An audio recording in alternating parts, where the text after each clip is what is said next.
Baik, Assalamualaikum warahmatullahi wabarakatuh. Perkenalkan, kami dari kelompok 11. Di sini kami presentasikan laporan tentang analisis buku dan tools keamanan. Kelompok kami terdiri dari saya sendiri, Kevin Aristiawan, Ria Yudhisa Sapitri, dan Leoni Ananda Listiani. Jadi buku yang pertama tentang Computer Forensic Investigating Network Intrusion and Cybercrime. Untuk bab satu sendiri tentang The Forensic Process. Jadi bab ini membahas pentingnya pendekatan sistematis dan investigasi forensik digital. Proses ini tidak hanya memerlukan keahlian teknis, tetapi juga pemahaman hukum dan integritas bukti. Investigasi dimulai dari identifikasi perangkat yang potensial menyimpan bukti, dilanjutkan dengan proses pelestarian melalui imaging dalam kondisi white block. Analisis mencakup penelusuran sistem file, log, dan jejak aktivitas untuk mengungkap kejadian. Selanjutnya, dokumentasi dilakukan secara objektif dengan mencantumkan hash, timestamp, dan hasil analisis. Hasil investigasi kemudian dipresentasikan dalam format yang dapat diterima pengadilan atau manajemen. Pengarsipan bukti juga penting untuk kebutuhan di masa depan. Investigator dituntut memiliki keterampilan teknis, pemahaman hukum, dan kemampuan adaptif. Lalu di bab 2 tentang komputer fundamentals. Bab ini membahas dasar teknis struktur komputer yang penting dalam analisis forensik digital. Pemahaman tentang komponen seperti CPU, RAM, HDD, BIOS, dan sistem operasi membantu investigator mengetahui lokasi potensial penyimpanan bukti. Konsep bit, byte, serta jenis media penyimpanan magnetik, optik, dan solid state juga dijelaskan. Investigator perlu memahami file sistem seperti NTFS, FAT32, dan ext, karena setiap sistem memiliki cara berbeda dalam menyimpan data metadata dan menangani file terhapus. Area seperti select space dan unallocated space sering menyimpan jejak data penting. Bab ini menekankan pentingnya pemahaman teknis agar investigator tidak sekedar menjadi operator alat. Oke, selanjutnya bab 3 tentang Forensic Lab Environment Preparation. Bab ini membahas cara membangun dan mengelola laboratorium forensik yang aman dan efisien.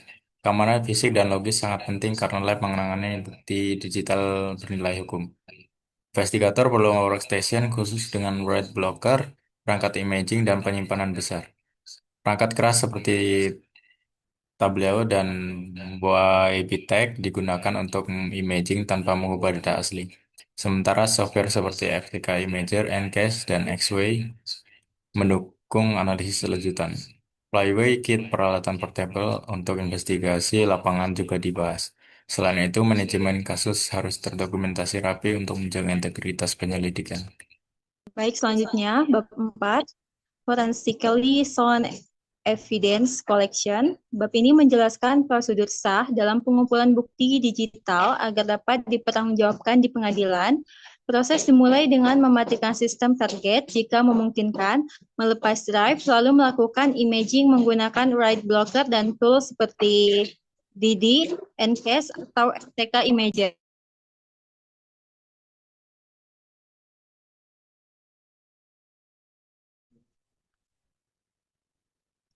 Sebelum itu, konfigurasi sistem seperti BIOS harus dicatat.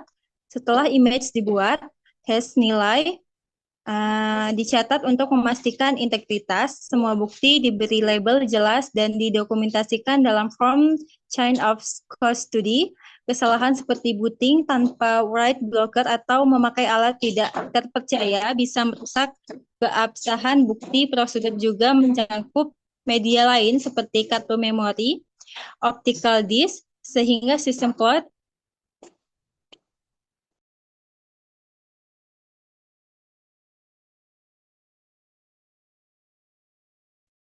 intinya bukti tidak boleh dimodifikasi selama pengumpulan karena pelanggaran dapat membatalkan hasil analisis di pengadilan. Selanjutnya, bab 5 atau Remote Investigation and Collection. Bab ini menjelaskan teknik investigasi dan pengumpulan bukti secara remote dari sistem yang tidak dapat diakses secara fisik. Investigator forensik kini harus menangani sistem cloud, sistem jarak jauh, atau laptop pegawai yang tersebar di lokasi berbeda. Remote collection memerlukan koneksi aman seperti SSH, VPN, atau menggunakan software remote forensik agent seperti F-Response. Tantangan utama menggunakan software remote forensik. Tantangan utama adalah menangkap data live, misalnya RAM, network connection, atau active proses, tanpa mengubah struktur bukti. Proses ini melibatkan teknik seperti live memory capture, registry dump, serta network sniffing yang harus dilakukan sebelum sistem mati. Bab ini juga menyinggung pentingnya kebijakan privasi dan legalitas dalam remote access, terutama jika perangkat milik pribadi. Investigator harus memiliki otorisasi tertulis dan mengikuti prosedur hukum yang berlaku. Remote evidence collection menjadi sangat penting dalam kasus-kasus incident threat atau data breach yang melibatkan sistem aktif. Buku kedua yang berjudul Computer Forensic Investigating Network Intrusion and Cybercrime. Di bab satunya ada Network Forensic and Investigating Logs. Bab ini menjadi fondasi dari investigasi jaringan dengan fokus pada log sebagai sumber utama bukti. Investigator jaringan harus bisa menganalisis log dari berbagai perangkat seperti firewall, server, IDS, hingga aplikasi.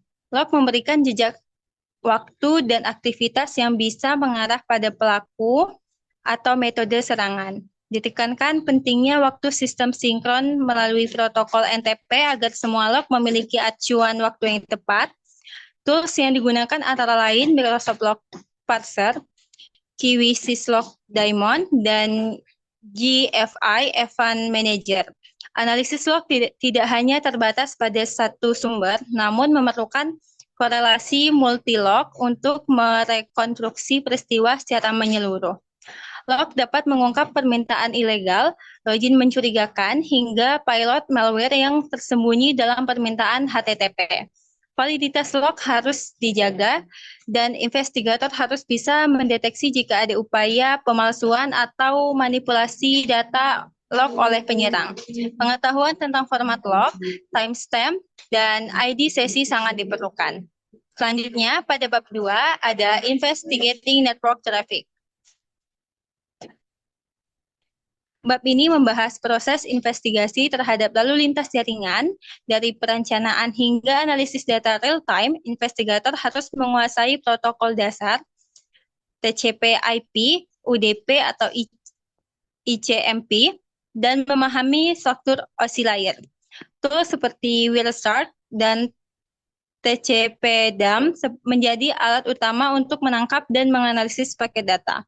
Investigator memeriksa detail seperti port yang digunakan, panjang paket, plat TCP, dan IP address pengiriman atau penerima untuk mengidentifikasi komunikasi mencurigakan seperti port scanning, flood, atau eksfiltrasi data. Konsep ARP poisoning, spoofing, dan sniffing dijelaskan dengan kasus nyata, serta cara mengidentifikasi pola trafik yang tidak biasa. Capture file harus diamankan dan dianalisis menggunakan filter kasus untuk menemukan anomali atau indikasi kompromi. Bab selanjutnya akan disampaikan oleh rekan saya. Bab selanjutnya ada Investigating Web Attack. Web menjadi target utama serangan digital karena tingginya kompleksitas dan exposure-nya ke publik. Bab ini mengupas berbagai jenis serangan seperti SQL, injection, cross-site, scripting, directory traversal, dan cookie poisoning.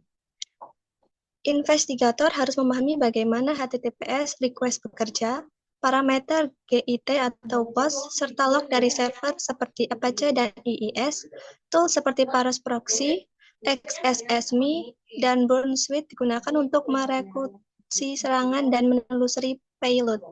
Serangan berbasis web biasanya meninggalkan jejak di log akses, error log, dan struktur database yang berubah.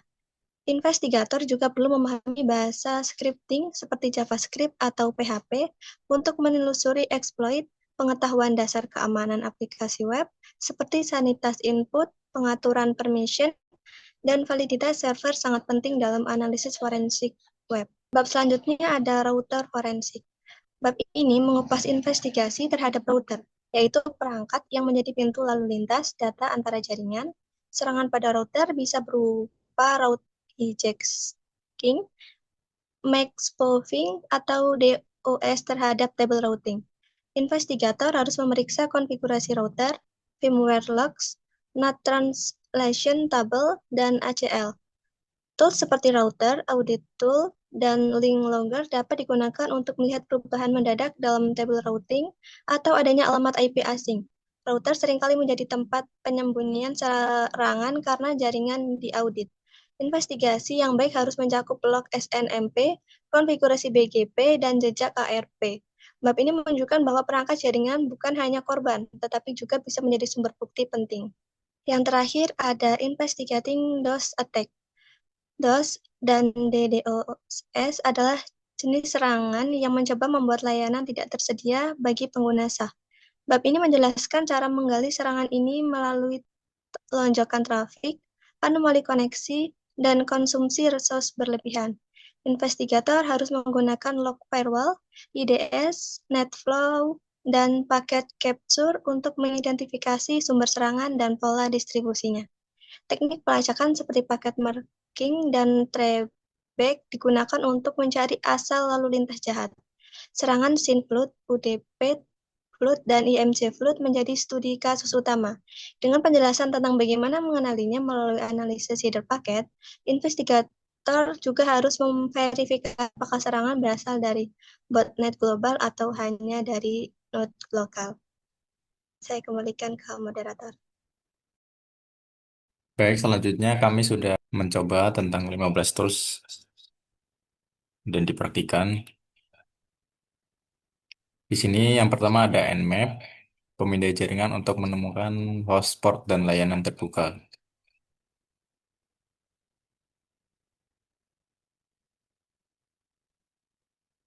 Selanjutnya ada Wireshark, analisis paket jaringan secara real time untuk inspeksi lalu lintas. Kemudian ada yang ketiga Metasploit, framework eksploitasi untuk pengujian penetrasi. Selanjutnya ada Burp Suite, alat pengujian keamanan aplikasi web untuk proxy, scanner, dan lain-lain. Selanjutnya ada John the Ripper, tools cracking password offline. Selanjutnya ada SQL Map, tool otomatis eksploitasi SQL injection. Kemudian berikutnya ada Hashcat, tool cracking password berbasis IPU.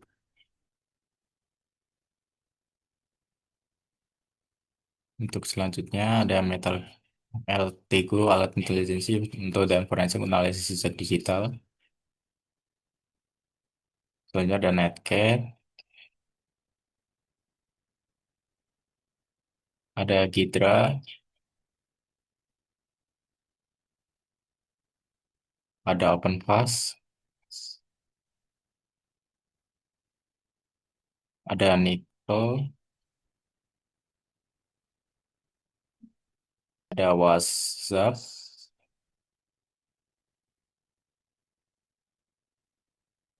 ada WPS Scan,